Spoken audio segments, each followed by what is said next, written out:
नमस्कार। फेसबुक लाइभमा उपस्थित हुनुभएका सम्पूर्ण साथीहरूलाई नमस्कार। म आज चाहिँ यो श्रीलङ्काको आर्थिक सङ्कट के नेपाल त्यही दिशामा जाँदैछ भन्ने विषयवस्तुमा केही विषयवस्तुहरू राख्न गइराखेको छु र सबै साथीहरू जो यो फेसबुकमा जोडिनु भएको छ उहाँहरूबाट रचनात्मक सहयोग, सुझाव, आलोचनाको पनि अपेक्षा गर्न चाहन्छु। अब श्रीलङ्काको आर्थिक सङ्कट के हो भन्ने बारेमा अलिकति चाहिँ जानुभन्दा अगाडि चाहिँ श्रीलङ्काको अर्थतन्त्र के हो भन्ने बारेमा चाहिँ हामीले अलिकति चर्चा गर्नुपर्ने हुन्छ। अब श्रीलङ्का दक्षिण एसियामा रहेको एउटा इमर्जिङ इकोनोमी भएको देशको रूपमा रहेको थियो र 2009मा तमिलहरूमाथि गरिएको निर्मम दमनपछि श्रीलङ्कामा एक प्रकारको मुर्दा शान्तिको अवस्था थियो र त्यो तमिलहरूसँगको गृहयुद्ध अन्त्य भइसकेपछि त्यहाँको इकोनोमीको विकास तीव्रतम रूपमै भएको देखिन्छ। सन् 2009सम्म त्यहाँको कुल ग्रास्त उत्पादन चाहिँ 20 बिलियन अमेरिकी डलर थियो भने 2019सम्म आइपुग्दाखेरि तीव्र आर्थिक विकासको त एउटा रेसियो उसले कायम गरेको देखिन्छ र श्रीलङ्काको चाहिँ आर्थिक विकासको कुरा गर्दाखेरि चाहिँ 2009सम्म चाहिँ 20 बिलियन भएको श्रीलङ्काको अर्थतन्त्र सङ्कटको यो 2019बाट चाहिँ देखिएको सङ्कट आर्थिक सङ्कटसम्म आइपुग्दाखेरि 84 बिलियन अमेरिकी डलर पुगेको देखिन्छ। भनेको यो 2009बाट 2019सम्म एक दशकमा चाहिँ 20 बिलियनबाट 84 बिलियनसम्म चाहिँ उसको अर्थतन्त्र विकास भएको देखिन्छ र त्यो 10 वर्षको एक दशकको सरदर आर्थिक वृद्धि दर चाहिँ 6% भन्दा माथि को आर्थिक वृद्धि दरमा श्रीलङ्का हिँडिराखेको थियो र अहिले श्रीलङ्काको आर्थिक अवस्था के छ भन्ने बारेमा केही तथ्याङ्क म यहाँ राख्न चाहन्छु।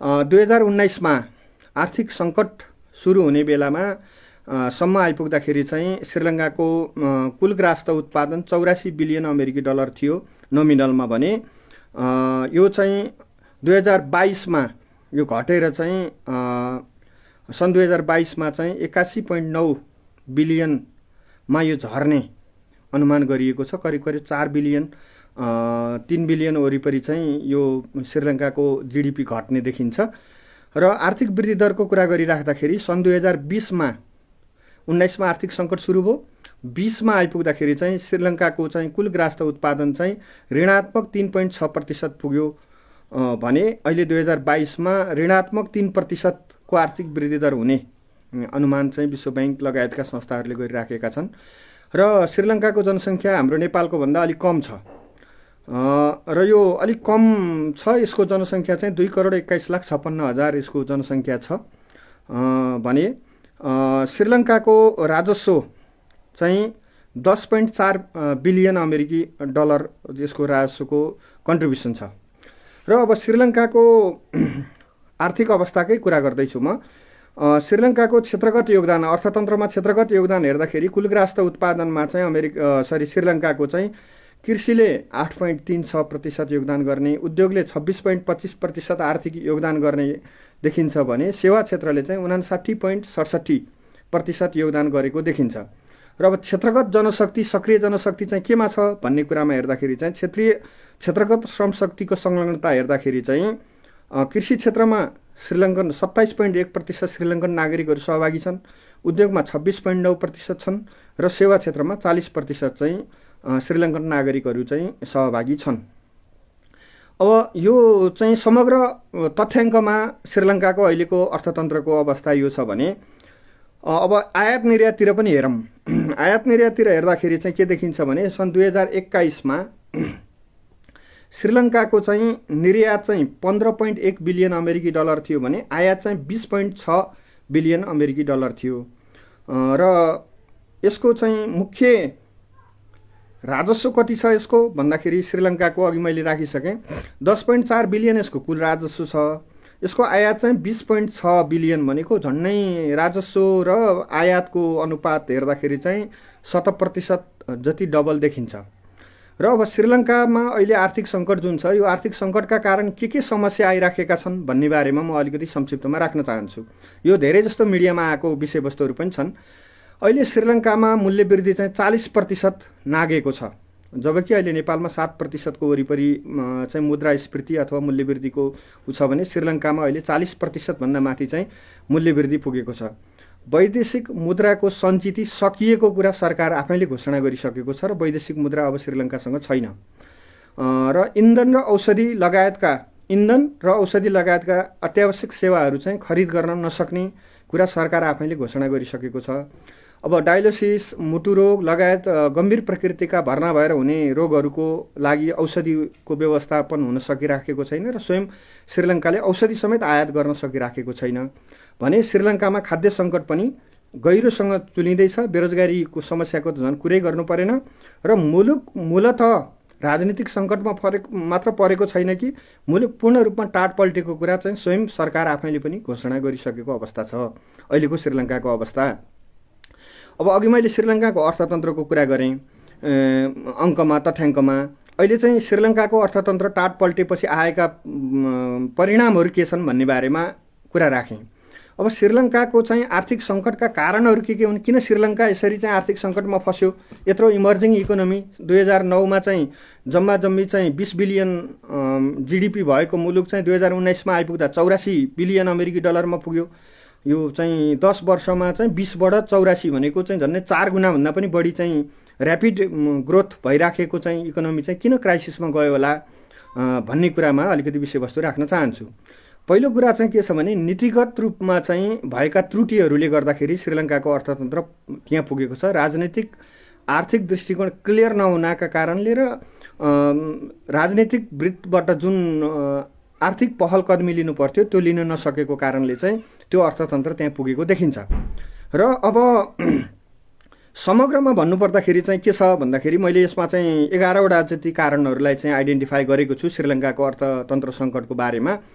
पहिलो कुरा चाहिँ के भने नव उदारवादी र स्वतन्त्र बजार अर्थनीति भनेर जुन श्रीलङ्कनहरू दक्षिण एसियाली मुलुकहरूमा सबैभन्दा पहिला मिक्स्ड इकोनोमी परित्याग गरेर हिजो सोसियल मोडल अथवा यो सोभियत मोडलको अर्थतन्त्र र युरोप र बेलायत र अमेरिकन मोडलको चाहिँ प्रजातन्त्रको अभ्यास गर्ने जुन मिक्स्ड इकोनोमी मिक्स्ड पोलिसीको चाहिँ आयो त्यो परित्याग गर्ने दक्षिण एसियाको पहिलो मुलुक चाहिँ श्रीलङ्का हो।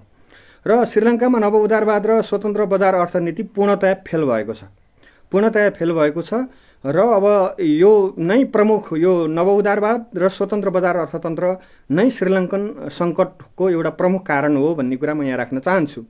दोस्रोमा के छ भन्दाखेरि यसको बाह्य ऋण चाहिँ धेरै लियो श्रीलङ्काले, त्यसले गर्दाखेरि चाहिँ यो सङ्कट निम्तिएको हो।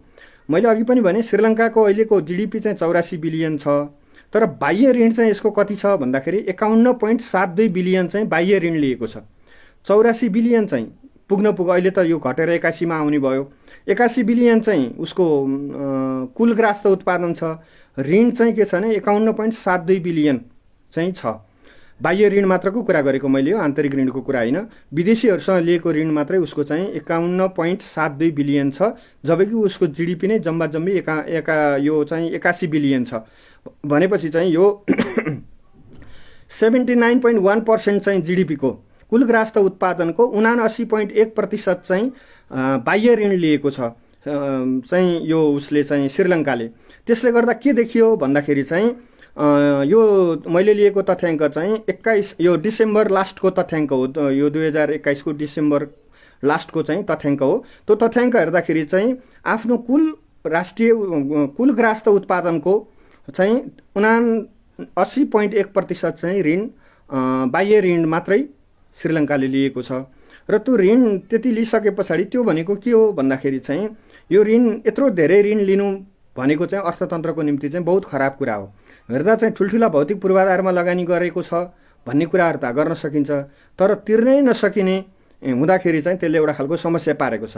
अहिले सिन के देखिएको छ भने श्रीलङ्काले लिएको वैदेशिक ऋणको ब्याज तिर्न पनि त्यो देशका नागरिकहरूले देशभरि वर्षभरि कमाएको कमाइको 30% पैसा सरकारलाई डोनेट गर्यो भने बल्ल ब्याज तिर्न पुग्ने 30% भन्दा माथि नै पैसा चाहिँ राज्यलाई बुझाए नागरिकहरूले भनेदेखि अथवा कुल ग्रास्त उत्पादनको जिडिपीको चाहिँ 30% हिस्सा चाहिँ उसको ब्याज तिर्न मात्र खर्च हुने अवस्था सिर्जना भयो, त्यो पनि बाह्य ऋणको, आन्तरिक ऋणको होइन। आन्तरिक ऋण सहितको कुरा गर्ने भने उनीहरूको कुल ग्रास्त उत्पादनको 101% अथवा कुल ग्रास्त उत्पादन भन्दा पनि 1% बढी चाहिँ ऋण आन्तरिक र बाह्य ऋण गर्दाखेरि चाहिँ सार्वजनिक ऋणको मात्र कुरा गर्दा जसलाई आन्तरिक र बाह्य दुवै जोड्दाखेरि चाहिँ के देखिन्छ भने श्रीलङ्काको अवस्था चाहिँ कुल ग्रास्थ उत्पादनको 101%, जिडिपीको 101% चाहिँ ऋण पुगेको छ। त्यस कारणले यो ऋणको ट्र्यापमा अथवा ऋणको धरापमा चाहिँ श्रीलङ्का पुग्यो। र अब यहाँ कतिपय मान्छेले ऋणको कुरा गर्दा के गर्छन् भने यो चाइनिज ऋण ट्र्याप हो भनेर कुरा गर्छन्। यो हाम्रो नेपाली लिट्रेचरमा, नेपालको मिडियाहरूमा सबैमा चर्चा गर्दा चाहिँ के भन्छन् भने चाइनिजहरूको ऋणले गर्दाखेरि चाहिँ श्रीलङ्कन अर्थतन्त्र खत्तम भयो भन्ने खालको चाहिँ भाष्य जबरजस्ती निर्माण गरिँदैछ। तर तथ्याङ्क हेर्दा त्यस्तो देखिँदैन। तथ्याङ्क हेर्दा के देखिन्छ भन्दाखेरि चाहिँ यो ऋण लिएको बाह्य ऋणको कुरा गर्दाखेरि चाहिँ 51 बिलियन ऋण मध्येमा जम्मा 5 बिलियन ऋण मात्र चाहिँ चाइनिजहरूको हो। 51 बिलियनमा 5 बिलियन अमेरिकी डलर चाहिँ चिनियाहरूको ऋण हो। बाँकी रहेको चाहिँ झन्नै 51मा 5 घटाउँदाखेरि त 46 बिलियन ऋण चाहिँ युरोपियन अमेरिकनहरूको वर्ल्ड ब्याङ्क, एडिबी र आइएमएफको ऋण चाहिँ श्रीलङ्काले लिएको देखिन्छ। भनेको जम्मा 5 बिलियन चाइनिजहरूको ऋण लिएको देखिन्छ। तर हामी कहाँ एउटा गलत भाष्य के प्रचार भइराखेको छ भने चाइनिज ऋणको ट्र्यापमा पर्यो। त्यस कारणले गर्दाखेरि चाहिँ यो चाहिँ श्रीलङ्कन अर्थतन्त्रमा सङ्कट आयो भनेर जबरजस्ती स्थापित गर्न खोजिँदैछ। तथ्याङ्कहरूले त्यो कुरालाई झुटो साबित गरेको छ र त्यो चाहिँ सरासर झुटो देखिन्छ। किनभने 51 बिलियन टोटल ऋण मध्येमा, बाह्य ऋण मध्येमा जम्मा 5 बिलियन मात्र चिनियाहरूको ऋण छ। अब यो ऋणको धाराको कुरा मैले गरिहालेँ। कुल देशभरिका नागरिकले कमाएको, कुल वर्षभरि कमाएको पैसाको 30% पैसा जम्मा पारेर तिर्दा समेत बल्ल यसको चाहिँ के देखिन्छ भन्दाखेरि चाहिँ ब्याज तिर्न पुग्ने, ऋणको ब्याज तिर्न पुग्ने खालको चाहिँ अवस्था देखिन्छ। यो खालको ऋणको धरापमा चाहिँ यो परेको छ। अर्को चाहिँ के छ भन्दाखेरि चाहिँ यो श्रीलङ्कन सङ्कटको दुईटा अर्को बाह्य कारण छन्। एउटा चाहिँ covid, post covid economy management गर्न नजानेका, त्यसलाई व्यवस्थापन गर्न नसकेको देखिन्छ। दोस्रो चाहिँ रुस युक्रेन युद्धले पनि अहिले श्रीलङ्कनहरूको अर्थतन्त्र टाट पल्टिनलाई महत्त्वपूर्ण भूमिका खेलेको छ। त्यो किन खेलेको छ भन्दाखेरि चाहिँ हामी कहाँ चाहिँ हाइड्रो पावर छ इलेक्ट्रिसिटीको निम्ति, तर श्रीलङ्कनहरूको इलेक्ट्रिसिटीको मुख्य सोर्स भनेको कोइला हो। कोइलाबाट चाहिँ उनीहरूले हाइड्रो इलेक्ट्रिसिटीको काम गर्छन्, उत्पादन गर्छन् र चाहिँ इन्धनको आपूर्ति तेल र कोइलाको जुन उनीहरूले रसिया मार्फत ल्याइराखेका थिए, त्यसमा चाहिँ रसियन कोइला, रसियन तेलमाथि चाहिँ विश्वव्यापी रूपमा लागेको प्रतिबन्धका कारणले पनि उनीहरूले चाहिँ सहज ढङ्गले कोइला र तेल आपूर्ति गर्न सक्ने स्थिति पनि बनेन। अर्कोतिर चाहिँ उनीहरूको विदेशी मुद्रा सञ्चिति चाहिँ कोल्याप्स भयो। त्यसले गर्दा झन् किन्न नसक्ने अवस्था पुगे। र अब विदेशी मुद्रा किन यसरी कोल्याप्समा गयो भन्दाखेरि मैले अघि भने बाह्य ऋण धेरै भएको हुनाले, बाह्य ऋणको किस्ता धेरै एकैचोटि तिर्न पर्ने भएको हुनाले कम्तीमा किस्ता तिर्नलाई त विदेशी पैसै चाहियो। त्यो तिर्न जाने पैसा त्यता खर्च भएको कारणले यता सेवा तथा वस्तु आयात गर्नको निम्ति चाहिँ उनीहरूसँग पैसा भएन र विदेशी मुद्राको सञ्चिति घट्यो। अब श्रीलङ्काको विदेशी मुद्राको आम्दानीको मुख्य बाटो के हो त भन्ने कुरा गर्दाखेरि चाहिँ पहिलो कुरा त उनीहरूको निर्यातै हो। तर निर्यात धेरै ठुलो सङ्ख्यामा त छैन आयातको तुलनामा। चाहिँ अघि मैले कुराकानी गरिहालेँ, 20 बिलियनको चाहिँ आयात गर्छन् उनीहरू, 10 बिलियन मुस्किलले निर्यात गर्छन्। 50% त त्यहीँ ल्याप्सेस छ। त्यो बाँकी रहेको 50%को त्यो 10 बिलियन चाहिँ कहाँबाट ल्याउँथे भन्दाखेरि ल्याउने उनीहरूको भन्दा एउटा पर्यटन भयो। पर्यटनमा केही समय अगाडि भएको, यो कोभिडभन्दा अगाडि नै भएको त्यहाँ आतङ्कवादी हमलाको कारणले पर्यटक आउन उसै कम भइथे। कोभिड पछाडि चाहिँ विश्वव्यापी पर्यटन प्रवाह चाहिँ 72%ले, कोभिड अगाडिको अवस्था र अहिले कोभिड सकिएपछि पोस्ट कोभिड अवस्थामा चाहिँ विश्वव्यापी पर्यटकहरूको प्रवाह चाहिँ 72% चाहिँ कम छ। त्यो भएको हुनाले पर्यटनबाट आउने आम्दानी पनि घट्यो। अर्को कुरा रेमिटेन्स पनि घट्यो। अर्को कुरा निर्यात पनि घट्यो। अब निर्यात किन घट्यो भन्दाखेरि चाहिँ उनीहरूको मुख्य निर्यात के थियो श्रीलङ्काको भन्दाखेरि चाहिँ गार्मेन्ट हो, गार्मेन्ट इन्डस्ट्री हो। र गार्मेन्ट इन्डस्ट्रीमा चाहिँ के हो भन्दाखेरि चाहिँ अब कोटा प्रणाली हुन्जेलसम्म त गार्मेन्ट इन्डस्ट्रीले अलिकति राम्रै इन्कम गरेको थियो श्रीलङ्कालाई। बिस्तारै कोटा प्रणाली खारेज हुँदै गइसके पछाडि चाहिँ गार्मेन्टमा पनि राम्रोसँग उनीहरूले निर्यात गर्न सकेनन् र रेमिटेन्स पनि कम आयो। अर्को कुरा के हो भने त्यहाँको सरकारले अहिले म यो राजपाक्से परिवारको बारेमा पनि यो सङ्कटको एउटा महत्त्वपूर्ण कारण तत्त्व एउटा हो। त्यो परिवार सत्तामा आइसकेपछि 2019मा आइसके पछाडि चाहिँ उनीहरूले के गरे भन्दाखेरि चाहिँ 7-8 महिना चाहिँ अब यो बिना तयारी बिना योजना चाहिँ श्रीलङ्कालाई अब अर्ग्यानिक कन्ट्री घोषणा गर्ने भनेर रासायनिक मल र विषादीमाथि प्रतिबन्ध लगाए। कृषि उत्पादन स्वाट्टै घट्यो। स्वाट्टै घट्दाखेरि के देखियो भने कृषि क्षेत्रको योगदान त जम्मा 8.3%, 3-6%को वरिपरिमा आइपुग्यो। त्यो भइसकेपछि एकातिर खाद्यान्न अभाव पनि बढ्दै गयो भने अर्कोतिर निर्यात गर्ने पनि घट्यो। एउटा कोटा प्रणाली खारेज भएपछि गार्मेन्ट मुख्य निर्यात हो उनीहरूको, त्यो पनि घट्यो। र अर्को कोभिडले गर्दाखेरि विश्वव्यापी रूपमा क्रय शक्तिमा आएको अभावले गर्दाखेरि पनि स्वाभाविक हिसाबले उनीहरूको निर्यात कम हुने भइहाल्यो। त्यो भएको हुनाले यो खालको स्थिति देखिन्छ। र विदेशी मुद्रा आउने पर्यटन क्षेत्र तबाह भयो। पर्यटन क्षेत्र चाहिँ कोभिडले खाइदियो। युक्रेन युद्धले कोइला र तेल जुन रुसबाट आउँथ्यो उनीहरू लिएर आउँथे र चाहिँ त्यसमा लागेको प्रतिबन्धका कारण त्यसको एउटा लागत बढ्यो। अनि त्यस पछाडि चाहिँ के हो भन्दाखेरि कोइलाको सर्टेज भएपछि इन्धनको चाहिँ इलेक्ट्रिसिटीको सर्टेज भयो। त्यसले के गर्यो भन्दा तेलको खपतलाई बढायो। तेलको खपत बढ्दै जाँदाखेरि चाहिँ उनीहरूसँग त्यो खालको स्थिति भयो। अब अर्को कारण के हो भने पर्यटन आप्रवाहमा कमी भएको हुनाले पनि उनीहरूको अर्थतन्त्रमा केही न केही असर परेको छ। पर्यटनको मैले कुरा गरिहालेँ अघि पनि। विश्वव्यापी रूपमा चाहिँ 2021मा 4% पर्यटन बढ्यो। तर त्यो 4% बढ्दाखेरि पनि कोभिडभन्दा अगाडिको विश्व पर्यटकहरूको आप्रवाहको अवस्थाभन्दा 72% कम छ भनेपछि अब त्यसकोबाट आउने डलर पनि स्वत घटिहाल्यो। र पोस्ट कोभिड म्यानेजमेन्टमा उनीहरू असफल भयो भन्ने कुरा मैले अगाडि नै राखेँ। र अर्को कर नीतिको कटौती, यो पनि एउटा महत्त्वपूर्ण कुरा छ। यो राजपक्षे चाहिँ 2019मा निर्वाचित राष्ट्रपतिमा निर्वाचित हुँदै गर्दा लडेको चुनावमा उनीहरूले व्यापक कर कटौती गर्छौँ भनेर नारा लगाएर उनीहरूले गरे पनि। हामी कहाँ 13% वरिपरिको छ भ्याट भनेदेखि उनीहरू कहाँ भ्याट 15% थियो, त्यसलाई उनले झारेर 8%मा झारे। त्यो भएपछि रेभेन्यू कलेक्सन पनि अघि मैले भनिहालेँ स्वाट्टै घट्यो। र चाहिँ दायित्व चाहिँ घटेन, आम्दानी चाहिँ घट्यो, खर्च चाहिँ घटेन भनेपछि उनीहरू खर्च गर्नलाई पनि के भने ऋण लिन थाले।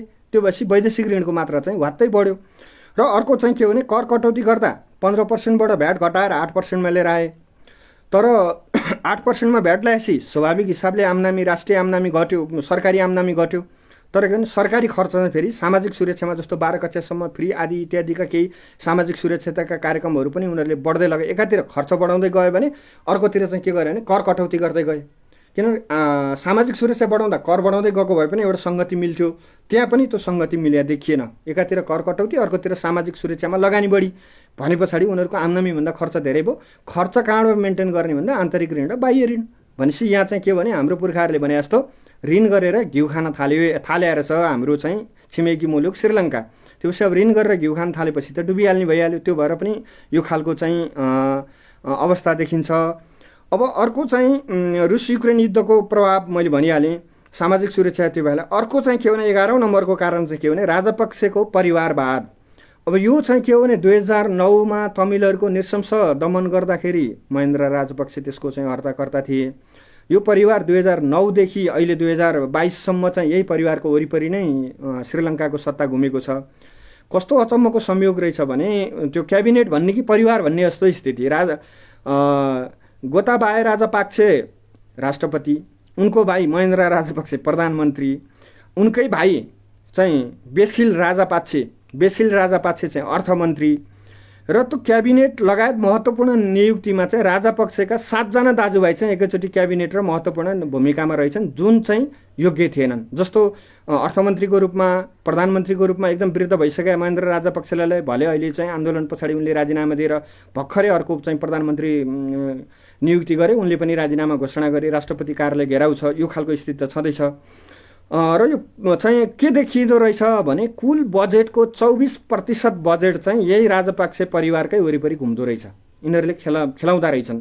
त्यो भइसके पछाडि चाहिँ के भयो भन्दाखेरि चाहिँ इकोनोमिक क्राइसिसको यो आधारले गर्दाखेरि चाहिँ श्रीलङ्काको चाहिँ अर्थतन्त्र कोल्याप्सको दिशातिर गएको देखिन्छ। र अब यसमा के देखिन्छ भन्दाखेरि चाहिँ अब श्रीलङ्काको त यो हालत भयो। कारणहरू पनि मैले भने 11वटा कारण चाहिँ मैले आफूले आइडेन्टिफाई गरेका कारणहरूमा एउटा के हो, नव उदारवादी र स्वतन्त्र बजार अर्थनीति श्रीलङ्कामा फेल भयो।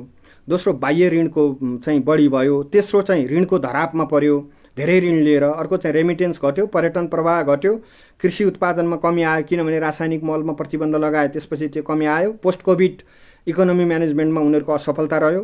रुस युक्रेन युद्धले पारेको प्रभावले जस्ता कोइला, तेल जस्ता वस्तुहरूको आयातमा भएको जटिलता र त्यो आयात गर्न चाहिँ सकिएको विदेशी मुद्रा चाहिँ आउने स्रोत बन्द भयो र त्यो ल्याउन सकेनन्।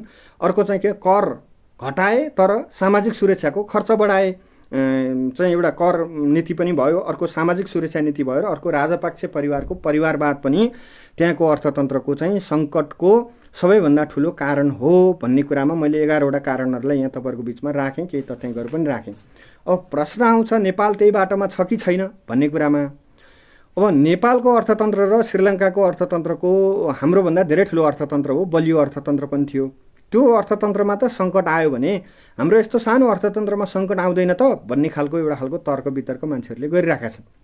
अब नेपालको अर्थतन्त्र त्योभन्दा सानो छ, त्यो भएको हुनाले आउँदैन भन्ने तर्क पनि छ। तर प्रश्न के भने अर्थतन्त्र सानो छ या ठुलो छ भन्ने कुराले सङ्कट आउने कि नआउने भन्ने कुरा चाहिँ निर्धारण गर्दैन।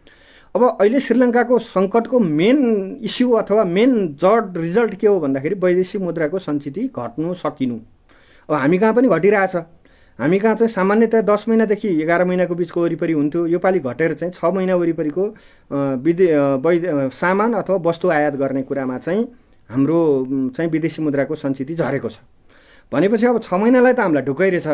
अब 6 महिना पछाडि फेरि अर्को 6 महिना 8 महिना पुग्ने विदेशी मुद्रा आउँछ कि आउँदैन भन्ने कुराले चाहिँ हाम्रो अर्थतन्त्रलाई धेरै अर्थले निर्धारण गर्छ। यो विदेशी मुद्रा हाम्रो घट्न थाले, विदेशी मुद्राको चाहिँ इन्कम हाम्रो घट्न थालेको चाहिँ यो वर्ष मात्रै होइन, विगत यो 3 वर्षदेखि लगातार विदेशी मुद्राको सञ्चिति घटिराखेको छ र अब 3 वर्ष पनि लगातार घट्नेवालै छ। हामीले जति धेरै मेहनत गर्दाखेरि पनि हामीले चाहे जति बढाउन सक्ने अवस्था छैन विदेशी मुद्राको अवस्था। त्यो हाम्रो लागि सबैभन्दा ठुलो चाहिँ चुनौती हो। अब हाम्रो विदेशी मुद्राको आर्जनको स्रोत के हो भन्दा झन्नै पुग्न 2 खर्बको हामी निर्यात गर्छौँ, 18 खर्बको आयात गर्ने भएछौँ। भनेपछि हामी हाम्रो बजेटभन्दा पनि धेरै चाहिँ आयातमा खर्च गरिराखेका छौँ। त्यसकारण यो हाम्रो अर्को डरलाग्दो पक्ष हो हाम्रो अर्थतन्त्रको। यो दुईटा कुरा हाम्रो अर्थतन्त्रको। अब यसलाई सुधार्ने कुरा के हो भन्दा आयात कम गर्न पर्यो र निर्यात बढाउनु पर्यो, पहिलो एउटा तरिका हो। अब आयात कम गर्नलाई चाहिँ के हो भने कतिपय विलासिताका वस्तुहरू हुन्छन् जो हामीलाई चाहिँदैन, जस्तो सुपारी नेपाल हुँदै तस्करी भएर चाहिँ फेरि इन्डिया जाने हो, केरा हो, हरियो केरा हो, यस्ता लगायत 4-500 वस्तुहरू छन् जो नेपाललाई एउटा तस्करीको बिन्दु मात्र बनाएको छ र नेपाली करेन्सी बाहिर राखेको छ। त्यस्तो वस्तुहरूमाथि स्ट्रिक्टली प्रतिबन्ध लाउनु पर्यो। अर्को कुरा महँगा र विलासिताका वस्तुहरू चाहिँ आयात गर्ने कुरामा सरकारले प्रतिबन्ध लगाउनु पर्यो, प्रतिबन्धात्मक व्यवस्था यो गर्नु पर्यो रोकथामको लागि। अब अर्को उपाय के गर्न पर्यो भन्दाखेरि चाहिँ डलर सञ्चिति बढाउनु पर्यो। डलर सञ्चिति आउने हाम्रो बाटो एउटा के हो, निर्यात। धेरै सानो सङ्ख्या छ, जम्मा नेपाली पैसा 2 खर्ब बराबर पुग्न पुगेल त 1.85 को गरेछौँ हामीले यो वर्ष। अर्को वर्ष 2.25 जति पुग्ला, 2 खर्ब 25 अर्ब वरिपरिको पुग्ला भन्ने अनुमान छ। भएको हुनाले चाहिँ यो स्थिति हेर्दाखेरि चाहिँ के गर्न पर्ने देखियो भन्दाखेरि चाहिँ हामीले निर्यात बढाउनु पर्यो। निर्यात बढाउन नसके पनि आयात घटाउनु पर्यो, कम्तीमा आफूलाई पुग्ने खाद्यान्न आफै उत्पादन गर्नु पर्यो। यो खाद्य सङ्कट चाहिँ 2023मा पनि विश्वव्यापी रूपमा आउँदैछ है साथीहरू। किन आउँदैछ भने रुस युक्रेन युद्धका कारणले विश्वव्यापी रूपमा खाद्य सङ्कट आउँदैछ। यो आर्थिक सङ्कट त आइ नै सक्यो, खाद्य सङ्कट पनि आउँदैछ। किनभने विश्वको कुल खाद्यान्न निर्यातको 33% खाद्यान्न रुस र युक्रेनले एक्लै निर्यात गर्छन्, 33% खाद्यान्न। र त्यसमा पनि खाने तेलको हिस्सा छ 75%। हामीले जुन वनस्पति तेल प्रयोग गर्छौँ त्यो चाहिँ 75% निर्यात गर्छन्, 50% युक्रेन एक्लैले गर्थ्यो र 25% चाहिँ रुसले गर्थ्यो। अब गहुँ मकै लगायतका प्रमुख खाद्य बालीहरूको निर्यातकर्ता देशहरू 33% हिस्सा निर्यात गर्ने देशहरू हुन् यिनीहरू। अब यी दुईटै देशहरू युद्धमा छन् र अब यी देशहरूको के छ भन्दाखेरि चाहिँ यो युक्रेन युद्धले 60 लाख मान्छे युक्रेनको देशभित्र विस्थापित छन्, 20 लाख मान्छे के देश बाहिर विस्थापित छन्, 20 लाख मान्छे देशभित्र विस्थापित छन्। युद्ध कहिले टुङ्गिन्छ टुङ्गो छैन, किनभने यो युद्ध रुस र युक्रेन र को भूमिमा भए पनि रुस र युक्रेन मात्र लडिरहेका छैनन्, रुस र अमेरिका युरोपियन एकातिर भएर लडिरहेका छन्। त्योपछि यो युद्धको आयु त्यति धेरै छोटो हुन्छ भन्ने जस्तो देखिँदैन। त्यसले गर्दाखेरि पनि फेरि के हो भने रुस चाहिँ विश्वको प्रमुख तेल निर्यातकर्ता देशहरूमध्येको एउटा देश हो भने प्रमुख ग्यास निर्यातकर्ता मुलुक पनि हो। त्यो भइसके पछाडि इन्धनको सङ्कट पनि पर्ने भयो र विश्वव्यापी रूपमा चाहिँ आपूर्ति प्रणालीमा आएको सङ्कटले सन् 2023 चाहिँ विश्वव्यापी रूपमा खाद्यान्न सङ्कटको वर्ष र आर्थिक सङ्कटको वर्ष हुने प्रबल सम्भावना छ र यो सङ्कटबाट हामी जोगिनुपर्ने अवस्था छ नेपालको अर्थतन्त्रको निम्ति। त्यसकारणले अहिले हामीले के हो भन्दाखेरि चाहिँ नेपालको अहिले बाटो चाहिँ श्रीलङ्काको बाटो हो कि होइन भन्दाखेरि चाहिँ हामी अहिले श्रीलङ्काको बाटोमा पुगिहाल्दैनौँ, डराइहाल्नु पर्दैन। आतङ्कित भएर बजारलाई पुरै तरङ्गित बनाएर अब भोलि नै श्रीलङ्का भइन्छ पर्सि नै भइन्छ भन्ने छैन। मैले भनिहालेँ विदेशी मुद्राको सञ्चिति हामीसँग 6-6.5 महिनालाई पुग्ने छ, सेवा तथा वस्तु किन्न पुग्ने गरी। अब हामीले अन्तर्राष्ट्रिय रूपमा राखेको डिपोजिट गरेको सुनको भ्यालु एड गर्दाखेरि चाहिँ झन्डै 7-7.5 महिनालाई पुग्ने वस्तु आयात सेवा आयात गर्नलाई पुग्ने छ। तर यो 7 महिनाभित्र चाहिँ के हो भने हामीले अर्को 7 महिनालाई पुग्ने विदेशी डलर सञ्चिति गर्न पर्यो। अब डलर सञ्चिति गर्ने हाम्रो चाहिँ तरिका अथवा हाम्रा बाटाहरू के हुन् भन्दा एउटा निर्यात हो, अर्को मुख्यतः रेमिटेन्स नै हो। त्यस पछाडि झन्डै 7 देखि 9 खर्बको वरिपरि रेमिटेन्स भित्रिने गरिराखेकै छ हामी कहाँ। अर्को हाम्रो भनेको निर्यात हो। अब त्यसले जम्मा नेपाली 2 खर्ब वरिपरिको योगदान गर्ने भयो। अर्को हाम्रो पर्यटन भयो। अब पर्यटनको मैले अघि पनि चर्चा गरिसकेँ, पर्यटन आप्रवाहमा उल्लेख्य सुधार भएको छैन, तर केही सुधार जरुर भएको छ। यिनै माध्यमहरू हुन् भने अर्को चाहिँ के भने प्रत्यक्ष वैदेशिक लगानी आकर्षित गर्ने, वैदेशिक सहायता बढाउनलाई चाहिँ शक्ति राष्ट्रहरूलाई अथवा हाम्रा दाता राष्ट्रहरूलाई अनुरोध गर्ने। तर दाता राष्ट्रहरू सबै आर्थिक सङ्कटमा छन्।